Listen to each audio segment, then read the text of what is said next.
اور یہ بھی واضح کیا کہ ہر مسلمان کا دل اس کے ساتھ جڑا رہتا ہے اور اسے براہ راست دیکھ لینا بھی اپنے لیے بڑی سعادت سمجھتا ہے۔ حضرت ابو ذر غفاری رضی اللہ تعالیٰ عنہ سے روایت ہے کہ ہم نے رسول اللہ صلی اللہ علیہ وآلہ وسلم کی موجودگی میں اس بات کا مذاکرہ کیا کہ آیا مسجد اقصی افضل ہے یا مسجد نبوی؟ تو آپ صلی اللہ علیہ وآلہ وسلم نے فرمایا، میری اس مسجد میں ایک نماز مسجد اقصی میں 4 نمازوں سے زیادہ فضیلت رکھتا ہے، اور سچ تو یہ ہے کہ وہ بھی بہت ہی اچھی نماز کی جگہ ہے۔ اور یہ بھی حقیقت ہے کہ کسی بندے کو اگر وہاں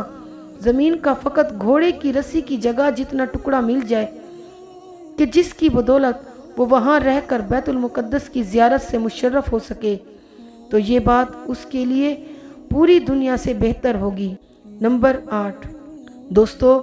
حضرت محمد صلی اللہ علیہ وآلہ وسلم نے اس مسجد کی فتح ہونے سے پہلے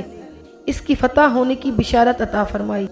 جو ایک طرف ہمارے نبی اکرم صلی اللہ علیہ وآلہ وسلم کا معجزہ ہے اور دوسری طرف اس مسجد کی عظمت کا نشان بھی۔ جیسا کہ حضرت عوف بن مالک رضی اللہ تعالیٰ عنہ فرماتے ہیں، غزوہ تبوک کے موقع پر میں نے نبی اکرم صلی اللہ علیہ وآلہ وسلم کی خدمت میں حاضر ہوا۔ اس وقت آپ چمڑے کے بنے ہوئے ایک خیمے میں موجود تھے۔ اس وقت آپ صلی اللہ علیہ وآلہ وسلم نے فرمایا، یہ بات شمار کر کے رکھ لو کہ قیامت سے پہلے یہ 6 باتیں ضرور ہوگی۔ پہلی بات میری وفات، دوسری بیت المقدس کی فتح، تیسری 2 ایسی عام موتیں جو تم میں بکریوں کی وبا کی طرح پھیل جائیں گی، چوتھی پھر مال اس قدر اضافہ کہ اگر کسی کو 100 دینار بھی دے دیے جائیں تو وہ اس پر بھی کمی محسوس کر کے ناراضگی ظاہر کرے گا۔ نمبر 5، پھر ایک ایسا فتنہ آئے گا جو عرب کے کسی بھی گھر میں داخل ہوئے بغیر نہیں رہے گا۔ اور چھٹا،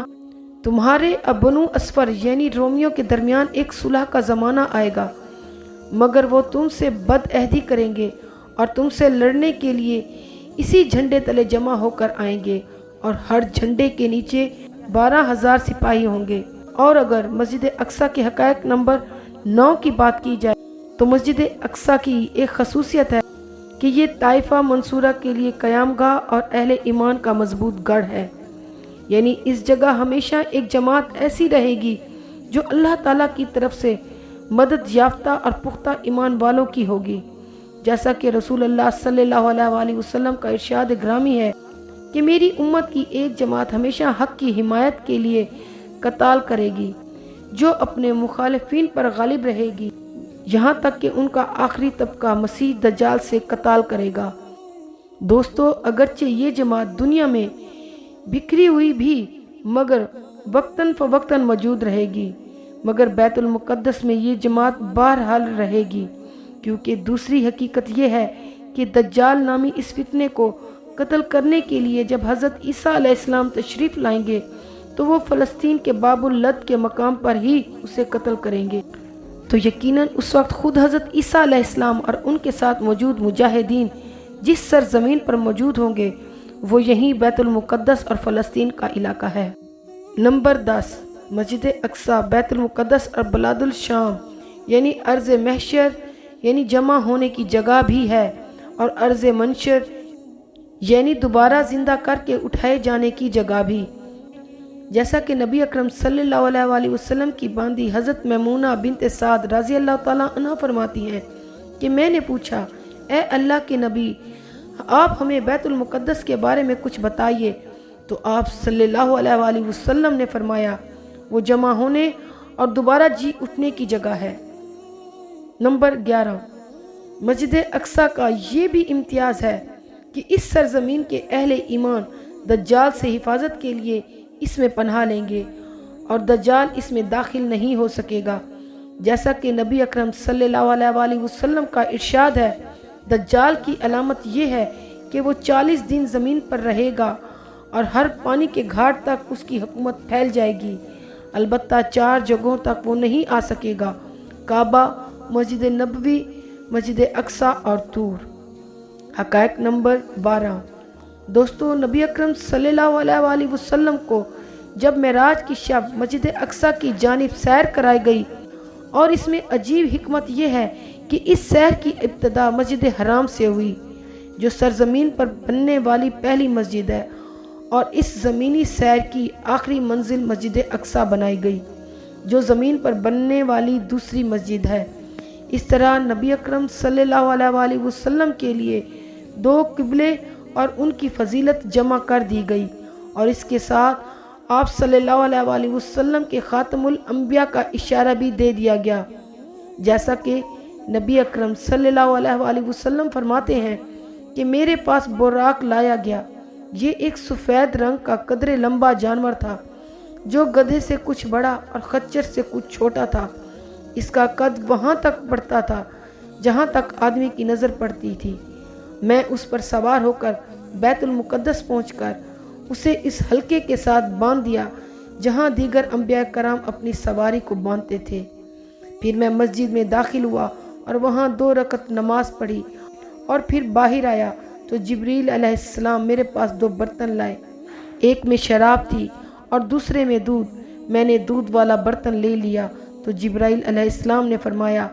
آپ نے فطری چیز کو پسند کیا ہے۔ پھر ہمیں وہاں سے آسمان کی طرف لے جایا گیا۔ پیارے دوستو، بیت المقدس کے 40 پوشیدہ راز، جن میں سے چند ایک بتائے ہیں، باقی کے بارے میں اگلی ویڈیو میں بتایا جائے گا۔ امید ہے آپ کو میری ویڈیو پسند آئی ہوگی، تو میری آنے والی ویڈیو کو دیکھنے کے لیے میرے چینل کو لائک، سبسکرائب اور شیئر کریں۔ جزاک اللہ۔